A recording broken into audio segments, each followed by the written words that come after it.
السلام علیکم ورحمۃ اللہ وبرکاتہ۔ الحمد للہ نحمده ونستعینه ونستغفره ونؤمن به ونعوذ باللہ من شرور انفسنا ومن سیئات اعمالنا، من يهده الله فلا مضل له ومن يضلل فلا هادي له، ونشهد ان لا اله الا الله وحده لا شريك له، ونشهد ان سيدنا ومولانا محمدا عبده ورسوله، وقد قال الله تبارك وتعالى في القرآن المجيد والفرقان الحميد: اعوذ بالله من الشيطان الرجيم، بسم الله الرحمن الرحيم. قال إني أشهد الله وأشهد أني بريء مما تشركون. صدق الله العظيم وبلغ رسوله النبي الأمين المكين الكريم، لمن الشاهدين والشاكرين والحمد لله رب العالمين. آئیے آغاز گفتگو سے قبل ہم مراقبہ کریں طریق الرسول محبت کے ساتھ محبت خزرہ کی جانب بڑھنا اور حضور آقا انعام مولود کے تاجدار ہم غریبوں کے غم گسار جناب رحمت مجتبی محمد مصطفیٰ علیہ تحیت و ثنا صلی اللہ علیہ وسلم کی بارگاہ میں کسوانہ کی تو سلام کرنا عشق پیغمبر کے صلی اللہ علیہ وسلم محمد معادن وجود والکرم وآلہ واصحابہ وبارک وسلم. ایک متوقع جو صلی اللہ علیہ وسلم محمد صلی اللہ علیہ وسلم بحمد الاحوال والعافات والضب والغير بحاجة الحاجات وتطهرنا بعمل الجنة السيئات وترفعنا الدرجات وتبلغ غاية جميع الخيرات من الحياة بعد الممات إنك على كل شيء قدير.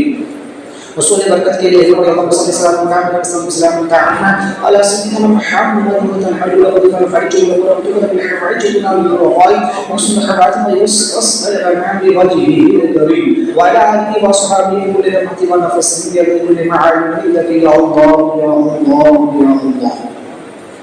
حضرت سیدنا حود نبی علیہ السلام کا ذکر خیر شروع ہے. اس میں سے قبل ہم نے سماعت کیا کہ حضرت حود علیہ السلام نے جب قوم کو سمجھایا بتایا تو قوم نے آپ سے معجزے کا مطالبہ کیا اور کہا کہ تم پر ہمارے بتوں کی مار پڑی. آپ نے جو ہے تو اس کے جواب میں کیا فرمایا؟ چونکہ قوم نے 3 باتیں آپ سے کہی تھی حضرت حود علیہ السلام سے.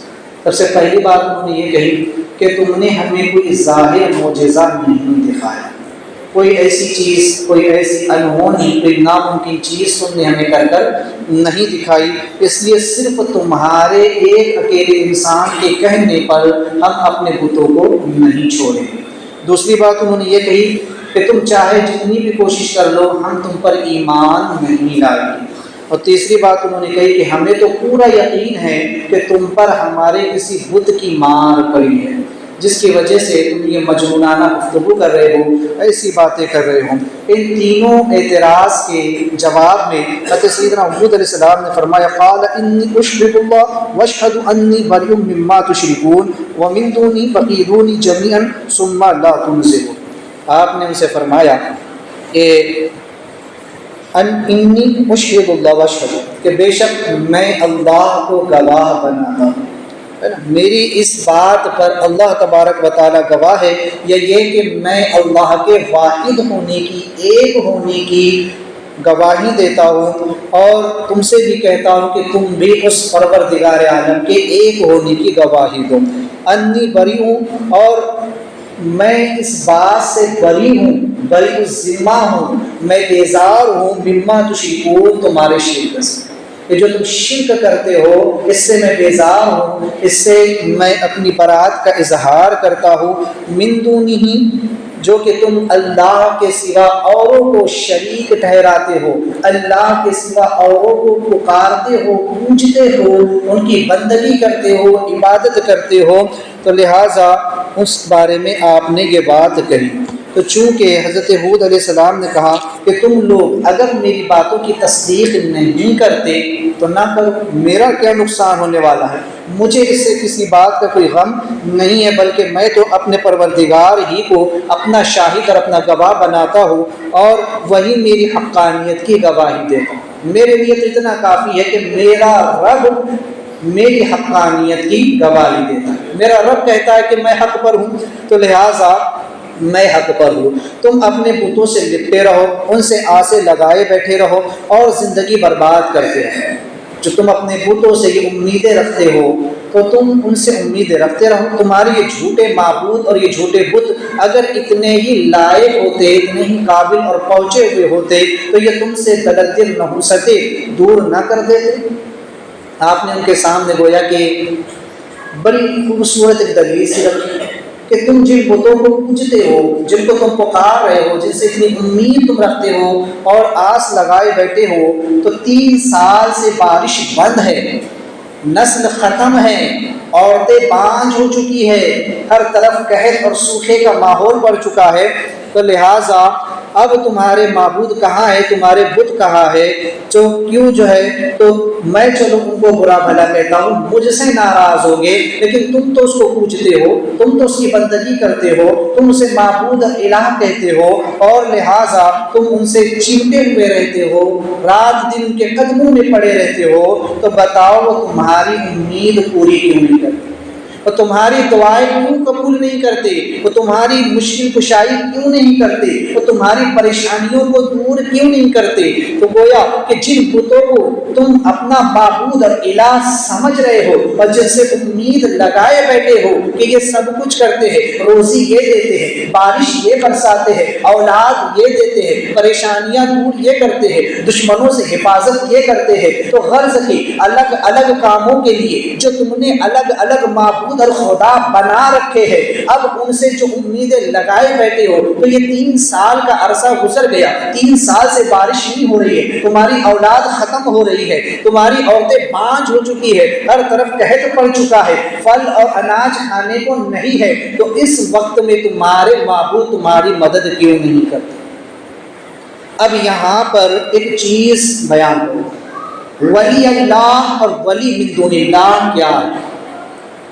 ولی من دون اللہ جو اللہ کے مقابل، جو اللہ کے مقابل ہو، جیسے کہ کفار مشرکین نے خدا کے مقابل بتوں کو معبود اور الہ ٹھہرا دیا اور کہا کہ یہ خدا ہے، یہ رب ہے، یہ معبود ہے، اور یہ بذات خود جس کو چاہتے ہیں روزی دیتے ہیں، جس کی چاہتے ہیں مدد کرتے ہیں، جس کو چاہتے ہیں نقصان پہنچاتے ہیں، تو یہ ان کا باطل عقیدہ تھا۔ تو خدا کے مقابل کسی کو معبود اور الہ ٹھہرانا یہ کھلا ہوا شرک ہے، یہ شرک ہے کہ رب کے علاوہ کسی اور کو، اس کی مخلوق کو معبود اور الہ ٹھہرایا جائے، یا پھر کسی کے اندر وہ صفات بذات خود اس کی ذاتی مانی جائے، تو یہ کھلا ہوا شرک۔ اب چاہے وہ پتھر ہو یا انسان ہو، اگر کوئی کسی انسان کے بارے میں کہے، کسی نبی یا ولی کے بارے میں کہے کہ یہ معاذ اللہ خدا ہے، یا ان کا اختیار ذاتی اختیار ہے، ان کا علم ذاتی علم ہے، خدا کا دیا ہوا نہیں ہے، تب یہ شرک ہو۔ تو اس چیز کو اچھے سے سمجھ لیں۔ تو ولی من دون اللہ جسے خدا کے مقابلے میں کھڑا کیا جائے، جیسے کفار و مشرکین کا یہ عقیدہ تھا کہ اگر اللہ ہم کو عذاب دینا بھی چاہے گا تو یہ بت اللہ سے لڑ کر معاذ اللہ ہماری مدد کرے، ہم کو بچا لے، تو یہ وہ خدا کے مقابل، یعنی خدا کے مقابلے میں انہوں نے بتوں کو لا کر کھڑا کر دیا کہ اگر اللہ ہم کو عذاب بھی دینا چاہے گا تو بت اللہ سے لڑیں گے اور ہم کو بچائیں گے۔ تو لہٰذا ان کا اختیار بھی ذاتی اختیار بھی، اتنا اختیار بھی ہے خدا سے معاذ اللہ یہ لڑ بھی سکتے ہیں، اسے جیت بھی جائے گا معاذ اللہ، تو یہ ان کے باطل عقائد تھے۔ تو یہ ہوتا ہے ولی من دون اللہ، جن کے لیے اللہ نے قرآن میں کوئی سند نہیں اتاری، اللہ نے ان کی کوئی دلیل نہیں اتاری، اللہ نے پورے قرآن میں ان کی کہیں تعریف نہیں کی، بلکہ اللہ تبارک و تعالیٰ نے قرآن میں ان کا رد فرما دیا اور فرمایا کہ یہ پتھر کے بت ہے، یہ خود بھی جہنم میں چلیں گے اور ان کے پوجنے والے ان کے ساتھ جہنم میں چلیں گے۔ تو ولی من دون اللہ کے بارے میں اللہ نے واضح لفظوں میں فرما دیا کہ پتھر تو آخر پتھر ہے، یہ پتھر نہ سن سکتا ہے، نہ دیکھ سکتا ہے، نہ بول سکتا ہے، نہ چل سکتا ہے، نہ کسی کی مدد کر سکتا ہے، نہ کسی کو نفع پہنچا سکتا ہے، نہ کسی کو نقصان پہنچا سکتا ہے، تو بذات خود یہ پتھر یہ سب کچھ نہیں کر سکتے۔ پتھر میں تو اتنا شعور ہی نہیں، پتھر میں اتنی طاقت قوت ہی نہیں ہے، تو لہٰذا ان پتھروں سے جو تم امید لگائے بیٹھے ہو، قرآن پاک نے واضح لفظوں میں کہا کہ یہ بت وہ صنم کہ جنہیں کفار و مشرکین پوجتے ہیں مورتی بنا کر کے، یہ پتھر بھی جہنم میں ڈالے جائیں، اور ان کے پوجنے والے بھی ان کے ساتھ جہنم میں ڈالے جائیں گے۔ جبکہ ولی اللہ وہ ہے کہ جن کے بارے میں اللہ نے قرآن کی تعریف فرمائی، ان کی سند اللہ نے قرآن میں اتاری، الا ان اولیاء اللہ لا خوف علیہم ولا هم يحزنون، اللہ کے ولیوں کو نہ کوئی خوف ہے نہ کوئی غم ہے، یہ اللہ کے وہ نیک اور محبوب بندے ہیں جنہوں نے اپنی زندگی شریعت و سنت کے مطابق گزاری ہے۔ یہ وہ لوگ ہیں کہ جن کے بارے میں قرآن نے کہا ہے اہدنا الصراط المستقیم، سیدھے راستے پر چلو، راستہ ان کا جن پر اللہ نے انعام کیا، وَأَنَمَ اللَّهُ مِنَ النَّبِيِّينَ وَالصِّدِّقِينَ وَالشُّهَدَاءِ وَالصَّالِحِينَ وَأَحْسَنَ أُولَٰئِكَ رَفِيقًا۔ قرآن نے واضح لفظوں میں کہا جن پر اللہ کا انعام ہوا وہ نبیوں کی جماعت ہے، وہ صدیقین کی جماعت ہے، شہداء، صالحین یعنی اولیاء اللہ کی جماعت، اور یہ سب سے اچھے دوست۔ ولی کا معنی ہوتا ہے دوست۔ ولی من دون اللہ، اللہ کے خلاف، اللہ کے مقابلے میں کسی کو دوست بنانا، یا یہ کہ اللہ کے دشمن کو دوست بنانا یہ جائز ہے، جبکہ اللہ کے دوست سے دوستی کرنا یہ جائز، یہ ایمان ہے نا۔ ظاہر سی بات ہے کہ ہمارا اگر ہمارے باپ کا کوئی دشمن ہو تو کیا ہم اپنے باپ کے دشمن سے دوستی کریں گے؟ کوئی ہماری ماں کو گالی دے تو کیا ہم اس سے دوستی کریں گے؟ ہم نہیں کریں گے۔ جب ہم اپنے ماں باپ کے دشمن کو دوست نہیں بنا سکتے تو جو اللہ و رسول کا دشمن ہے ہم اسے کیسے دوست بنا سکتے؟ تو اس سے ہرگز دوستی نہیں ہوگی۔ لیکن جو ہمارے ماں باپ کی تعظیم کرتا ہو، ہمارے ماں باپ کو عزت دیتا ہو، ہمارے ماں باپ کا رشتہ دار ہو، ہمارے ماں باپ بھی اس سے محبت کرتے تو ہم بھی اس سے محبت کریں، وہ ہمارا بھی رشتہ دار ہے، وہ ہمارا دوست بنے گا، ہم بھی اس سے محبت کریں گے۔ تو جو رب تعالیٰ کا دوست ہے، جو اللہ سے محبت کرتے ہیں، جو اللہ کی شریعت پر کاربند رہتے ہیں، اللہ کے ہر حکم پر عمل پیرا ہوتے ہیں، وہ اللہ کے دوست ہوتے ہیں، اور ان دوستوں کے ساتھ دوستی کرنا یہ ایمان کی علامت۔ قرآن نے واضح لفظ میں کہا وَأَحْسَنُ أُولَٰئِكَ رَفِيقًا، یہ بہترین دوست، یہ سب سے اچھے دوست ہے، یہ ولی اللہ ہے، یہ اللہ کے دوست ہے۔ تو جو اللہ کے دوست سے دوستی کرے گا تو جہاں اللہ کے دوست جائیں گے وہی یہ بھی جائے گا۔ جب اللہ کے دوست جنت میں جائیں گے تو ظاہر سی بات ہے جب دوست جا رہا ہو تو دوست اپنے دوستوں کو ساتھ لے کر کے ہی جائے گا۔ اگر ہم اللہ کے ولیوں سے دوستی کریں گے، اللہ کے ولیوں سے پیار کریں گے، محبت کریں گے، تو جہاں اللہ کے ولی جائیں گے یعنی جنت میں تو ہمیں اپنے ساتھ لے کر کے جائیں گے۔ کیونکہ حدیث پاک اللہ کے رسول فرماتے ہیں جو جس سے محبت کرے گا تو وہ اسی کے ساتھ قیامت کے دن ہوگا، جو جس کے ساتھ دوستی کرے گا کل قیامت میں اپنے دوست کے ساتھ ہوگا۔ تو جنہوں نے ولی من دون اللہ بنایا، جنہوں نے خدا کے مقابلے غیروں سے دوستی کی، اللہ کے دشمنوں سے دوستی کی، جنہوں نے بتوں سے دوستی کی، جنہوں نے کفار و مشرکین یہود و نصارہ اور اللہ و رسول کے خلاف ان کی شان میں گستاخی کرنے والے وہابیہ دیابنا چاہے جو باطل فرقے جس کے ساتھ دوستی کرے گا اسی کے ساتھ رسی میں باندھ کر جہنم میں ڈالا جائے گا۔ اور جو اللہ کے ولیوں کے ساتھ دوستی کرے گا تو وہ اللہ کے ولیوں کا دامن پکڑ کر کے جنت میں جا رہا ہے۔ تو یہ ہے ولی من دون اللہ اور ولی اللہ کا فرق۔ تو قرآن نے ولی من دون اللہ کے بارے میں کہا یہ بھی جہنم میں جائے گی اور ان کے پوجنے والے بھی جہنم میں جائے گے، جبکہ ولی اللہ کے بارے میں قرآن نے کہا یہ وہ لوگ ہیں رضی اللہ عنہ رضوہم، یہ اللہ ان سے راضی اور یہ اللہ سے راضی ہے۔ یہ جنت کے ان حسین باغوں میں داخل کیے جائیں گے، یہ جنت میں بھیجے جائیں گے جن کے نیچے نہریں رواں ہے۔ تو قرآن نے واضح لفظوں میں کہا کہ ولی من دون اللہ جہنم میں جائے گا، اس کا پوجنے والا بھی جہنم میں جائے گا اور اللہ کا ولی جنت میں جائے گا۔ اب فیصلہ آپ نے کرنا ہے کہ کس کے ساتھ دوستی کرنی ہے، کہ اللہ کے دشمن کو دوست بنانا ہے یا پھر اللہ کے دوستوں کے ساتھ دوستی کرنی ہے۔ تو کفار و مشرکین نے چونکہ اللہ کے خلاف، اللہ کے مقابل، اللہ کے دشمنوں سے دوستی کی، ان کو معبود اور الہ بنایا، تو اسی لیے حود علیہ السلام نے کہا کہ جن بتوں کو تم خدا کے مقابل پوج رہے ہو، انہیں معبود، الہ اور برحق سمجھ رہے ہو، تو یہ خود جہنم کے ایندھن ہے، جن سے امید لگائے بیٹھے ہو، جن سے آس لگائے بیٹھے ہو۔ یہ پتھر کچھ نہیں کر سکتے، 3 سال سے بارش بند نہیں ہو رہی ہے، اولاد ختم ہے، کچھ نہیں کر سکتے، نہ تمہیں روزی دے سکتے ہیں، نہ تمہاری اولاد دے سکتے ہیں، نہ تمہاری پریشانیوں کو یہ دور کر سکتے ہیں۔ تو ایسوں سے امید لگانا ہی بیکار۔ تو اب سوال یہ ہے کہ پھر اللہ کے جو ولی ہے، اللہ کے دوست ہے، ان سے امید لگانا، یا وہاں بھی دھوکہ دیتے ہیں۔ اب وہاں بھی کہتے تھے وہ قرآن میں ہے کہ حود علیہ السلام نے کہا کہ ولی یعنی کہ ان بتوں سے آس لگاتے ہو، بتوں سے اللہ کو چھوڑ کر بتوں سے امید رکھتے ہو، تو لہٰذا یہ شرک ہے۔ امید اللہ سے رکھنا چاہیے، آس اللہ سے رکھنا چاہیے، مدد اللہ سے مانگنی چاہیے، ہر چیز اللہ سے مانگنی چاہیے۔ تو چونکہ کوئی اگر بتوں سے کرے تو یہ شرک ہے۔ اب اگر کوئی یہی کام ولیوں کے ساتھ کرے تو وہابی کے عقیدے کے مطابق یہ بھی شرک ہے۔ وہاں بھی کہتے ہیں کہ اگر تم ولیوں سے مانگو گے، ولیوں سے کہو گے کہ ہمیں اولاد مل جائے، یا ہماری فلاں مصیبت دور ہو جائے، ہماری فلاں پریشانی دور ہو جائے، اگر تم ولیوں سے آس لگاؤ گے، ولیوں کے سے امید لگاؤ گے، تو یہ بھی معاذ اللہ شرک ہو جائے۔ جبکہ یہ عقیدہ بات یہ غلط ہے، کیونکہ ولی من دون اللہ، جو خدا کا دشمن ہے وہ تو جہنم میں جانے والا ہے، اور جو خدا کا دوست ہے وہ تو جنت میں جانے والا ہے۔ تو جب خدا کے دوستوں کا دامن آپ تھامو گے تو آٹومیٹک آپ جنت میں جا رہے ہو، ان سے امید رکھو گے، ان سے دوستی کرو گے، ان سے آس لگاؤ گے، تو آپ وہی جاؤ گے جہاں وہ جائے۔ تو ولیوں سے امید رکھنا یا ولیوں سے کوئی چیز مانگنا یہ شرک نہیں ہے، جبکہ یہ عقیدہ ہو کہ یہ اللہ کی عطا سے دیتے ہیں۔ اب دیکھو قرآن مجید میں ایک بات آپ کو بتاتا ہوں، سب سے بڑی مصیبت کیا ہے؟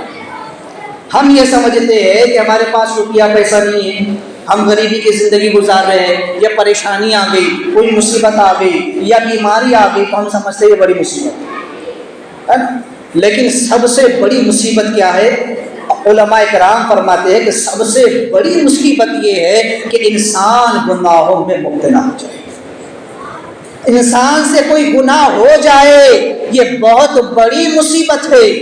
سب سے بڑی مصیبت یہ کہ انسان ایک وقت کی نماز بلا عذر شرعی قصداً چھوڑ دے، اس سے بڑی مصیبت کیا ہو سکتی ہے؟ بہت بڑی مصیبت ہے کہ انسان اپنے رب سے دور ہو چکا ہے، اپنے رب کی بندگی سے دور ہو چکا ہے، اس نے نماز چھوڑ دی، یا اس نے بہت کوئی گناہ کر لیا ہے، تو یہ سب سے بڑی مصیبت ہے۔ اب یہ جو دنیا کے معاملات آنے جانے ہیں، آج دولت ہے کل نہیں بھی رہے گی، آج نہیں ہے تو کل دولت آ بھی جائے گی، آج بیماری ہے تو کل آپ شفا یاب بھی ہو جاؤ گے، آج پریشانی ہے تو وہ کل کو ہٹ بھی جائے گی، آج سر میں درد ہو رہا ہے کل کو ٹھیک بھی ہو جائے گی۔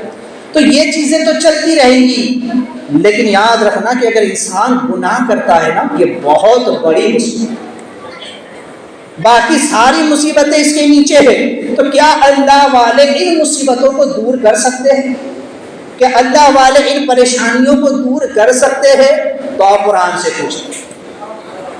تو قرآن اس بارے میں واضح لفظوں میں اعلان کرتا ہے، وَلَوْ أَنَّهُمْ إِذْ ظَلَمُوا أَنفُسَهُمْ جَاءُوكَ فَاسْتَغْفِرُوا اللَّهَ وَاسْتَغْفَرَ لَهُمُ الرَّسُولُ لَوَجَدُوا اللَّهَ تَوَّابًا رَحِيمًا۔ قرآن یہ کہتا ہے کہ لوگوں، جب تم گناہ کر لو، جب اس مصیبت میں گرفتار ہو جاؤ، جب اس پریشانی میں مبتلا ہو جاؤ کہ اپنی جان پر ظلم کر لو، کوئی گناہ کر بیٹھو، تو میرے نبی کی بارگاہ میں جاؤ، نبی کی بارگاہ میں آؤ۔ اتنی بڑی مصیبت آ گئی سر کے اوپر کے گناہ کر لیے، اب آ جاؤ نبی کی بارگاہ میں، جاؤ نبی کی بارگاہ میں آؤ، اور ایسے نہیں پھر کیا کرو؟ فاستغفر اللہ، اب آ کر کے معافی مانگو، اب توبہ کرو اپنے گناہوں سے، لیکن تب بھی معافی نہیں ملنے والی۔ تم نبی کی بارگاہ میں بھی آ گئے، وسیلہ بھی لگا لیا، توبہ بھی کر لی، تب بھی توبہ قبول نہیں ہوگی۔ کیوں؟ کیونکہ فَاسْتَغْفَرَ لَهُمُ الرَّسُولُ، جب تک رسول ان کے لیے دعا نہ کرے، جب تک رسول ان کی شفاعت نہ کر دے، لَوَجَدُوا اللَّهَ تَوَّابًا رَحِيمًا، تو تم اللہ کو بخشنے والا مہربان پاؤ گے۔ جب رسول تمہاری شفاعت کر دیں گے، رسول اللہ کی بارگاہ میں ہاتھ اٹھا دیں گے، مولا اس کی پریشانی دور کر دے، مولا اسے گناہوں سے پاک کر دے، تو پھر اللہ تعالیٰ تمہیں گناہوں سے پاک کر دے گا، تمہاری مصیبتوں کو دور کر دے گا، تمہاری پریشانیوں کو دور کر دے گا۔ لَوَجَدُوا اللَّهَ تَوَّابًا رَحِيمًا، تو یقیناً تم خدا کو بخشنے والا مہربان پاؤ گے۔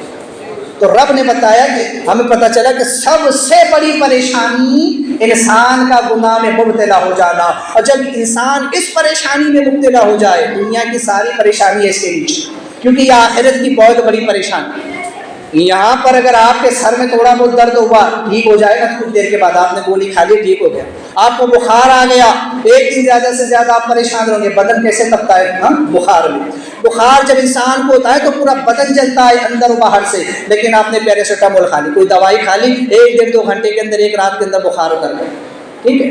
لیکن اگر گناہ کر لیا ہے، کوئی گناہ ہو گیا ہے، اب جب قیامت کا دن ہوگا تو سورج سوا نیزے پر ہوگا اور زمین جو ہے تو تانبے کی ہوگی. اس وقت جو کیفیت ہوگی، جہنم میں جب ڈالا جائے گا تو بتایا جاتا ہے کہ انسان پر اس قدر عذاب قبر کے اندر بھی، محشر کے اندر بھی اور جہنم کے اندر بھی ہوگا کہ اس کے تاب، انسان کے اندر اس کے تاب نہیں ہوگی. اللہ نہ جانے وہ عذاب کب تک چلے گا، یہ تو اللہ ہی اس کا رسول بہتر جانے. جب قبر میں پہنچے گا تو سانپ بچھو بھر دیے جائیں گے، آگ بھر دی جائے گی. جب تک محشر قائم نہیں ہوگا تب تک اس آگ میں جلتا رہے گا، سانپ بچھو ڈستے رہیں گے، اسے دور کرنے کی طاقت نہیں ہوگی. محشر میں جب سورج سوا نیزے پر ہوگا، 50,000 برس کا ایک دن ہوگا. یہاں ایک رات بخار آ جائے تو پوری رات کاٹنا مشکل ہوتی ہے. 50,000 برس تک اس سورج کی گرمی میں کیسے کھڑے رہو گے؟ اور جب جہنم میں ڈالے جائیں گے بے نمازی، وادی لملم میں، وادی غی میں جب ڈالے جائیں گے، جس کا عالم یہ ہے کہ بڑے بڑے پہاڑ بھی پگھل جاتے ہیں، تو نہ جانے وہاں کب تک اسے جلنا پڑے. اب سوچو کتنی بڑی مصیبت ہے. یہاں بیماری ہوئی، بخار آیا، چھوٹی مصیبت ہے، دوائی کھائی، ایک رات میں بخار اتر گیا. لیکن اگر گناہ کر لیا ہے، نماز چھوڑ دی ہے، تو پھر سوچ لینا قبر میں کیا حال ہونے والا ہے، حشر میں کیسی مصیبت سر پہ پڑنے والی ہے، اور جہنم کا عذاب کتنی بڑی مصیبت بننے والا ہے. لیکن قرآن کہتا ہے اگر ان ساری مصیبتوں سے چھٹکارا پانا چاہتے ہو، اگر اب تک گناہ کر بیٹھے ہو، اب کی نمازیں چھوڑ چکے ہو، جو کچھ ہو چکا ہے، تو اب بھی وقت ہے میرے نبی کی بارگاہ میں آ جاؤ، توبہ کر لو. اور پھر اگر نبی بھی تمہارے حق میں دعائے شفاعت کر دے تو یقیناً خدا کو بخشنے والا مہربان ہے. تو گویا پتہ چلا کہ نبی کے صدقے ساری مصیبتیں دور ہو جائیں. کیسی ہی پریشانی ہو، کیسی ہی مصیبت ہو، نبی کی بارگاہ میں چلے جاؤ، سب معفو ہو جاتی ہے، سب دور ہو جاتی ہے. گویا نبی سب کچھ عطا کرتے. وہ خود فرماتے انما القاسم اللہ یؤتی، اللہ عطا کرتا ہے میں تقسیم کرتا ہوں. اب حضور فرماتے ہیں، حضور کیا فرماتے ہیں؟ العلماء ورثۃ الانبیاء، علماء علم میں انبیاء کے وارث. اب اس کی تفسیر میں مفسرین فرماتے ہیں کہ اس سے وہ علماء مراد ہے جو اولیاء ہیں، کیونکہ ہر عالم ولی نہیں ہوتا لیکن ہر ولی عالم ہوتا ہے. کیونکہ اللہ کسی جاہل کو اپنی ولایت عطا نہیں کرتا ہے، اس لیے ہر ولی عالم ہوتا ہے لیکن ہر عالم ولی نہیں ہوتا. تو وہ عالم جو ولی ہے، جس کو اللہ نے اپنا قرب عطا کر دیا ہے، جو ظاہر میں علم شریعت تو رکھتا ہی ہے، اس پر عمل بھی کرتا ہے، جس کے ظاہر و باطن کو اللہ نے روشن کر رکھا ہے، تو وہ اولیاء جن کو کشف و کرامات کی نعمتیں اللہ نے عطا فرما دی ہے، یہ وہ لوگ ہیں کہ جو حقیقت میں نائبین رسول کہلاتے ہیں. یہ حقیقت میں نائبین رسول ہے، یہ اللہ کے رسول کے نائب ہے. اور نائب کا کام وہی ہوتا ہے جو اصل کا ہوتا ہے. جب اصل موجود نہ ہو تو وہی کام جو اصل کرتا ہے اس کا نائب بھی کرتا ہے. اگر وضو اصل ہے، اگر وضو کے لیے پانی میسر نہ ہو تو تیمم کر لیجئے، تو وضو سے جتنے کام آپ کر سکتے ہیں وہ سارے کام تیمم سے بھی ہو جائیں. تو اگر رسول اللہ صلی اللہ علیہ وسلم کی بارگاہ میں پہنچنے کی طاقت نہیں رکھتے ہو تو کوئی بات نہیں، کسی ولی کے مزار پر چلے جاؤ، کیونکہ وہ حضور کے وارث ہے، حضور کے نائب ہے، ان کی بارگاہ میں بھی چلے جاؤ گے. کسی ولی کے دربار میں جا کر کے اللہ کی بارگاہ میں توبہ کر لو گے، اور وہ ولی اپنے ہاتھ اٹھا کر کے دعا کر دے، مولا اس بندے کو بخش دے، مولا یہ میری بارگاہ میں آ گیا ہے، میرے طرف آ گیا ہے، اپنے گناہوں سے معافی چاہ رہا ہے، اے اللہ تو اس کو بخش دے، تو یقیناً خدا تعالیٰ اسے بخشے. تو ولی من دون اللہ اور ولی اللہ کا فرق اچھے سے سمجھ لیں. یہی وہابی لوگ دھوکہ دیتے، کیونکہ دیکھو ابھی کیا کہتے تھے، اللہ سب کی سنتا ہے، اللہ تو سب کی سنتا ہے، تو پھر اللہ تمہارا ڈائریکٹ کیوں نہیں سنے گا؟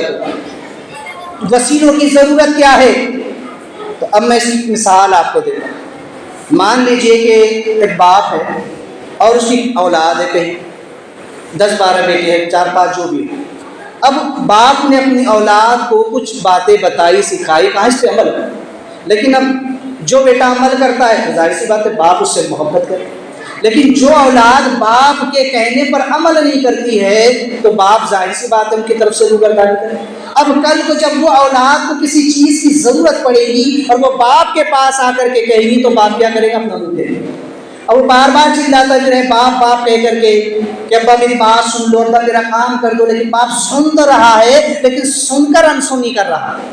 اگر کوئی استاد ہے وہ اپنی کلاس میں پڑھا رہا ہے لیکن بچے جو ہے تو شرارت کر رہے ہیں اور جب انہوں نے سبق نہیں سمجھا، کچھ نہیں سمجھا، اب جب ان کو ضرورت محسوس ہوئی، اب اگر وہ استاد کو پکارتے ہیں تو اب استاد انسنی کر دیتا۔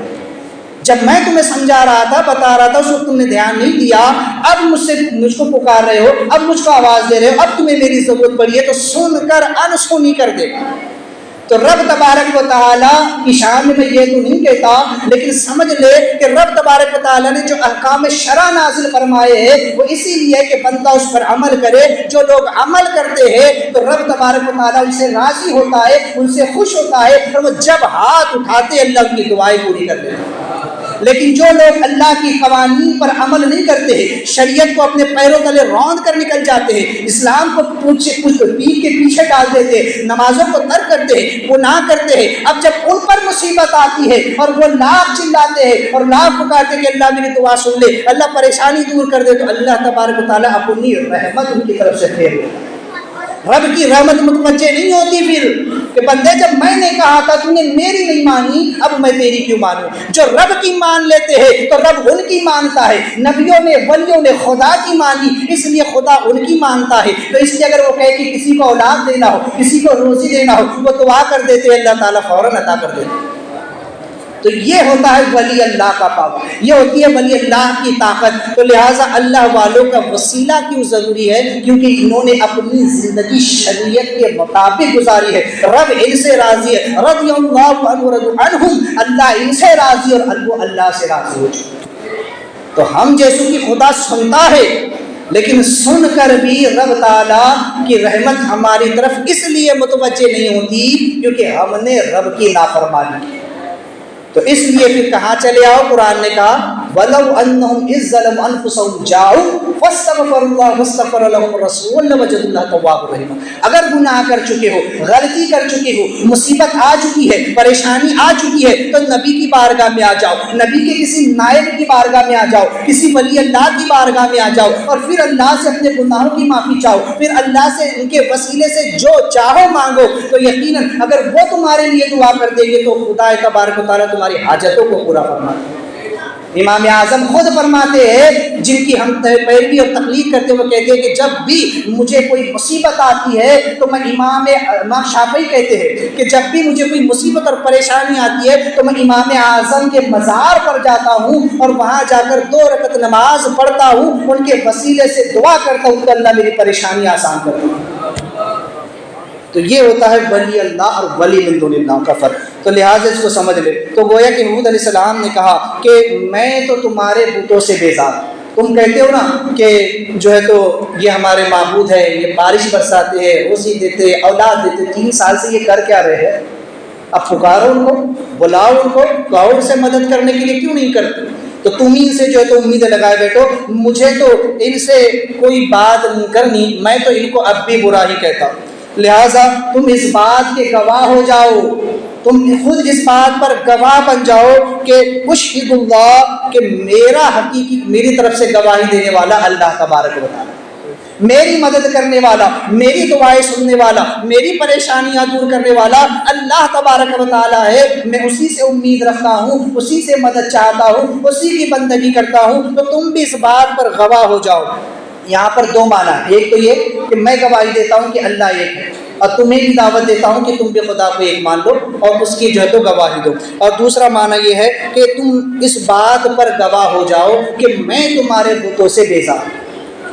اب یہ بہت بڑی بات ہے، کسی سے یہ کہنا کہ تو خود اس بات کا گواہ بن جا کہ میں تیرا دشمن ہوں، تو خود اس بات کا گواہ بن جا کہ میں تجھ سے بیزار ہوں، تیرے بتوں سے میں بیزار ہوں، مجھے ان سے نفرت ہے، میں ان سے بیزار ہوں۔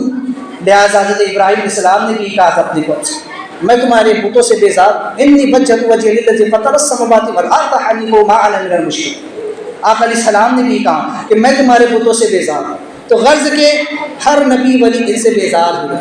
تو چونکہ ہود علیہ السلام نے کہا کہ تم خود گواہ بن جاؤ، اور یہ ان کے استہزاء کے طور پر، ان کا مذاق کے اڑانے کے طور پر، ان کے مذاق کے طور پر ان سے یہ کہا گیا کہ گویا تم خود گواہ بن جاؤ اس بات کے کہ میں خود جو ہے تو تمہارے بتوں سے بیزار ہوں. کیونکہ بہت بڑی بات ہے، کوئی کہتا نہیں ہے. تو لہٰذا آپ نے کہا کہ میں تو اب بھی جو ہے تو ان کو جھوٹا ہی کہتا رہوں گا، اور میری طرف سے تمہیں اجازت ہے. اب کس بات کی اجازت ہے؟ قیدہ، میرے لیے تم چاہے جتنی ہیرا سازی کرو، جتنا چاہے مکر کر لو میرے خلاف، تم چاہے جتنی تدبیریں کر لو، مجھے کوئی پرواہ نہیں ہے نا. گویا کہ آپ نے ان کو چیلنج کیا. فقیدونی، آپ نے انہیں چیلنج کرتے ہوئے کیا کہا کہ تم اور تمہارے بت جمیعاً، سب مل کر، تم بھی اور تمہارے بت بھی جن کو تم مانتے ہو نا، جن کے بارے میں تمہارا عقیدہ یہ ہے کہ جسے چاہتے ہیں بیماری دیتے، یہ جسے چاہتے ہیں شفا دیتے، یہ جسے چاہتے ہیں نقصان پہنچاتے، یہ جس کی چاہتے ہیں مدد کرتے ہیں. تو لہٰذا تم اور تمہارے سارے جھوٹے باطل معبود مل کر کے مجھے نقصان پہنچانا چاہو تو جملہ تدابیر عمل میں لیا، جو کرنا ہو میرے خلاف وہ کر لو، چاہے چھپ کر کرو یا اعلانیہ کرو. اگر چھپ کر بھی کرنا ہو تو اتنا چھپ کر کے کر لو کہ گویا مجھے خبر بھی مت ہونے دو، مجھے پتہ بھی مت چلنے دو کہ تم میرے خلاف کیا سازش کر رہے ہو، میرے خلاف کیا تدبیر کر رہے ہو، مجھے مارنے کی، مجھے قتل کرنے کی، مجھے نقصان پہنچانے کی تم کیا کیا تدبیریں کر سکتے ہو. تو تمہیں اجازت ہے تم وہ سب کچھ کرو، میں جو ہے تو اپنے رب پر مطمئن ہوں. تو لہٰذا تم اور تمہارے بت مل کر، میں تم سب کو چیلنج کرتا ہوں، میرے خلاف جو کرنا ہو کر لو. اب یہاں پر قید کا جو لفظ ہے، قید کا معنی ہوتا ہے مکر کے حساب سے یا تدبیر. اگر یہ لفظ انسانوں کی طرف ہو، بندوں کی طرف ہو تو اس کا معنی ہوتا ہے مکر کرنا، ہلا کرنا، دھوکہ، فریب. لیکن اگر اس کی نسبت خدا کی طرف ہو تو پھر اس کا معنی ہوتا ہے کہ اللہ بندوں کے اعمال کی جزا دیتا. اگر بندہ کوئی مکاری بھی کرنا چاہے تو اللہ تعالیٰ اس کی تدبیر فرماتا ہے، اللہ جس کو چاہتا ہے بچا لیتا. جیسے یہود نے، عیسائیوں نے جب عیسیٰ علیہ السلام کو قتل کرنا چاہا، اللہ تبارک تعالیٰ نے اپنی تدبیر عمل میں لایا اور عیسیٰ علیہ السلام کو آسمانوں پر اٹھا لیا، اور جو ہے تو کفار و مشرکین جو تھے، جو یہود نصارہ تھے، وہ اپنا سب لے کر گئے. آقا علیہ السلام کو قتل کرنے کے لیے جب لوگ نکلے، حضور علیہ السلام غار میں تشریف، غار ثور میں تشریف لے گئے. سرکار السلام جو ہے تو وہاں پر جلوہ فرما رہے، لیکن اللہ نے اپنے حبیب کی حفاظت فرمائی اور کفار وہاں سے نامراد ہو کر کے. تو رب تعالیٰ اپنی تدبیر جلد فرما لیتے ہیں. تو لہٰذا اس چیز کو سمجھ لو. تو گویا کہ آپ نے ان سے کہا کہ تم میرے خلاف جو کچھ کرنا چاہو وہ سب کچھ کر لو، لیکن جو ہے میں تمہیں چیلنج کرتا ہوں کہ تم میرا کچھ بھی نہیں بگاڑ سکتے. اب کیوں آپ نے یہ بات کی؟ کیونکہ آپ اس وقت حق الیقین کی منزل پر تھے. تین چیزیں ہوتی ہیں، ایک ہوتا ہے علم الیقین، ایک ہوتا ہے عین الیقین، اور ایک ہوتا ہے حق الیقین. علم الیقین کسی بات کا علم ہونا، عین الیقین وہ چیز بالکل سامنے ہونا، حق الیقین مکمل اس چیز کے اندر انسان کا داخل ہو جانا یا اس کو بالکل جو ہے تو محسوس کرنا. ایک اگر میں مثال دوں، جیسا کہ علم الیقین کسی چیز کا علم ہونا، یعنی کہ آگ، ہر ایک کو پتہ ہے کہ آگ کیا ہے، آگ کا کام ہے جلا دینا. ہر انسان جانتا ہے کہ آگ کا کام ہے جلا دینا، آگ جلاتی ہے، یہ علم ہے، ہر انسان جانتا ہے، ہر انسان کے پاس یہ علم موجود ہے کہ آگ کا کام جلا دینا.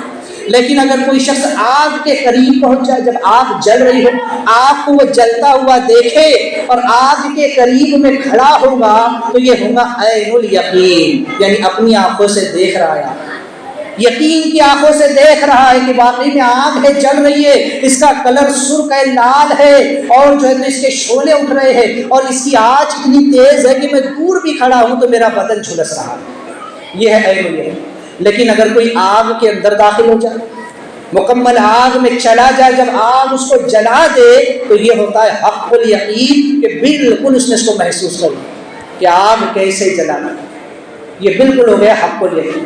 تو گویا کہ یہ تین چیزیں ہوتی ہیں. اور چوتھا ہوتا ہے ڈھلمل یقین، جس میں ہم جیسے لوگ ہوتے ہیں جن کا خدا کی ذات پر صحیح سے یقین ہی نہیں ہوتا، تو انبیاء اولیاء کا خدا کی ذات پر کیسا یقین ہوتا ہے؟ تو بالکل حق الیقین کی منزل میں ہوتے ہیں، کیونکہ حود علیہ السلام چاند رہے. آج ہم جو ہے تو علم الیقین کی منزل پر بھی نہیں ہے. آج ہمیں اس بات کا ڈر لگا ہوا ہے کہ اگر ظالم کی حکومت آ گئی، اگر اس مردود کی حکومت آ گئی تو نہ جانے کیا ہوگا، وہ ہمارے ساتھ کیا سلوک کرے گا، ہمارے ساتھ کیسے کیسے نئے نئے قوانین کو نافذ کرے گا، مسلمانوں کو لے کر نہ جانے وہ کیسی کیسی خفیہ تدبیریں کرے گا، اور ان کو اس ملک سے نکالنے کے لیے، اسلام کو مٹانے کے لیے، اسلام اور بانی اسلام پہ حملے کرنے کے لیے نہ جانے کیسی کیسی تدبیریں عمل میں لائی جائے گی. اگر وہ ظالم حاکم بن کر کے بیٹھ گیا تو ہماری جان مال عزت آبرو محفوظ رہے گی یا نہیں رہے گی؟ آج ہم اس میں بھی ڈھول ملے. لیکن جو لوگ علم الیقین والے ہیں وہ جانتے ہیں کہ اللہ ہر چیز پر قادر ہے، لیکن یہ صرف ابھی علم الیقین کی بات ہے، کیونکہ ہم جانتے ہیں کہ ان اللہ علی کل شیء قدیر، بے شک اللہ ہر چاہے پر قادر ہے، وہ جو چاہے گا وہ ہوگا. لیکن جو اللہ کے خاص بندے ہوتے ہیں انہیں علم الیقین حاصل ہوتا ہے، وہ ماتھے کی نگاہوں سے دیکھ رہے ہوتے ہیں کہ بے شک خدا کی مدد کیسی ہوتی ہے، انہیں یقین کامل حاصل ہوتا ہے. اور جو حق الیقین کی منزل پر ہوتے ہیں وہ یہ کہتے ہیں کہ تجھے جو کرنا ہے کر لے، میرا رب حفاظت فرما دے. حود علیہ السلام حق الیقین کی منزل پر ہے اور کہہ رہے میں تم سب کو چیلنج کرتا ہوں، تم تمام کافروں کو چیلنج ہے، تم اور تمہارے سارے باطل معبود مل کر اور پوری قوم مل کر میرے خلاف جو کرنا ہے کر لو، مجھے اپنے رب کی ذات پر یقین ہے، یہ حق الیقین، میرا کچھ نہیں کر سکتے تم، یہ حق الیقین ہے. آج ہمیں ڈر لگا ہوا ہے، ہم ڈھول الیقین والے، وہ آ گیا تو کیا ہوگا، آ گیا تو کیا ہوگا، وہ حاکم بن گیا تو کیا ہوگا، اس کی سیٹ آ گئی، اس کی حکومت بن گئی تو ہمارا کیا ہوگا، ڈھول الیقین. اگر خدا کی ذات پر انسان کو یقین ہو، ارے کوئی حکومت آئے اور جائے، رب تعالیٰ سب کی حفاظت فرمانے والا ہے. اس ملک کے والی غریب نواز رضی اللہ تبارک و تعالیٰ عنہ ہے، وہی ملک ہندوستان کے والی ہے. ارے جب تک ان کا اشارہ نہیں ہوگا کچھ نہیں ہو سکتا. یہ ہمارا ولیوں کی ذات پر اعتماد ہے، کیونکہ انہوں نے اس ملک کی باغدور ان کے ہاتھ میں دی گئی. یہ ہوتا ہے علم الیقین، عین الیقین اور حق الیقین. تو جو حق الیقین پر ہوتے ہیں نا، انہیں کوئی فرق نہیں پڑتا پھر کس کی حکومت آئے اور جائے، کیونکہ وہ جانتے ہیں سب کچھ اللہ کے حکم سے ہوتا ہے. ہم تو صرف زبان سے کہتے ہیں، ہم صرف زبان سے کہتے ہیں کہ اللہ کی مرضی کے بغیر پتہ نہیں ہلتا، لیکن جب کچھ مسئلہ آ گیا تو پھر فوراً جو ہے تو کھڑے ہو جائیں گے، ارے ایسا ہو گیا ویسا ہو گیا، یہ ہو گیا وہ ہو گیا، پھر بھاگیں گے گھروں کی طرف، ارے وہ ایسا یہ وہ معاملہ ہو گیا، جھگڑا ہو گیا. اگر ایچ ایم ہو جائے تو پھر گھروں میں جا کر کے پیون نہیں وہ جھگڑا ہو گیا کیا ہوگا. لیکن خدا کی ذات پر ہمارا اتنا بھی ہے، دشمن سے آج مقابلہ کرنے کی طاقت ہم نے نہیں. کیوں؟ ہمارے دل جو ہے اس قدر جو ہے تو بزدل ہو چکے ہیں. انسان حرام کھانے سے، اللہ کی بندگی نہ کرنے سے آج ہماری کیفیت ہو چکی ہے. کیونکہ دل یہ بہت بڑی چیز ہے انسان کے جسم، کیونکہ اس دل کو وہ مقام حاصل ہے کہ اگر یہ قلب سلیم ہو تو پھر نفس ہزار ہی لے بہانے کرے، یہ دل کبھی جو ہے تو اپنی استقامت سے نہیں ٹوٹا. جیسے حضرت حود علیہ السلام نے واضح لفظوں میں کہہ دیا کہ تم لوگ چاہے جو کر لو، تم میرا کچھ نہیں بگاڑ سکتے، جتنی چاہے تدبیریں کر لو. آقا علیہ السلام نے فرمایا تم لوگ چاہے جو کر لو، میں اسلام کی تبلیغ سے باز نہیں آنے والا. انبیاء اولیاء اس بات پر ثابت قدم رہتے رہے کہ تم چاہے جو ہمارے ساتھ کر لو، لیکن ہم ثابت قدم رہیں گے رب تبارک و تعالیٰ کے دین پر، اس کی شریعت پر. تو پھر رب کی غیبی مدد بھی ان کے لیے ویسی اترتی ہے. لیکن جب انسان کا دل ہی ململ ہو جائے، کیونکہ نفس کی مثال اس قوم کی طرح ہے، کفار قوم کی طرح. جیسے کافر یا دشمن اپنے مد مقابل کے خلاف ہیلے بہانے کرتا ہے، اسی طرح نفس اس دل کو بہکانے کے لیے ہزار بہانے کرتا ہے. اس کے سامنے دنیا کی رنگینیاں لا کر رکھتا ہے، اس کے سامنے دنیا کا عیش و آرام لا کر کے رکھتا ہے، اس کے سامنے نفسانی خواہشات کو ابارتا ہے، اس کے سامنے دنیا کے عیش و عشرت اور دنیا کی رنگینیاں لا کر کے رکھتا ہے، تمام حرص لالچ اس کے سامنے لا کر کے رکھتا ہے. لیکن اگر دل کو استقامت حاصل ہو اور دل اپنے رب کی ذات پر، اپنی شریعت پر مطمئن ہو کہ مجھے نفس مطمئن، مجھے جو ہے تو قلب سلیم بن کر کے رہنا ہے، تو پھر دل بہکتے نہیں. نظر لاکھ حرام چیز دیکھیں گی لیکن دل مطمئن رہے گا مجھے گناہ نہیں کرنا.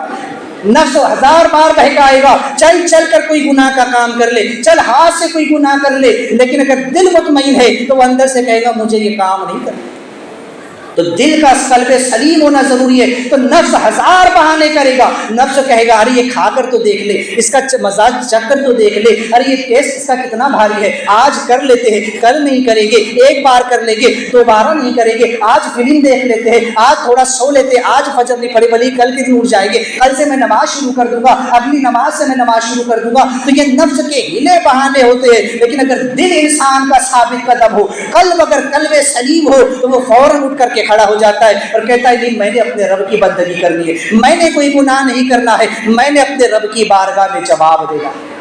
تو اس لیے انسان کا قلب سلیم ہونا چاہیے. لیکن آج یہی قلب جو ہے تو اندھا ہو کے پڑا.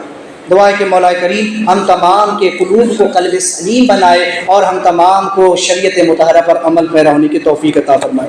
حضرات, چونکہ نماز کے مسائل جمعہ کی شرائط شروع تھی, آج بھی دو ایک مسئلے سماعت کر لیں کہ خطبہ ذکر الہی کا نام, جو خطبہ پڑھا جاتا ہے جمعہ, یہ ذکر الہی کا نام ہے. اگرچہ ایک مرتبہ جو ہے تو خطبہ کی نیت سے الحمدللہ یا سبحان اللہ یا لا الہ الا اللہ بھی اگر کسی نے کہہ دیا تو خطبہ ادا ہو جائے, لیکن صرف اتنے پر اکتفا کرنا مکروہ ہے.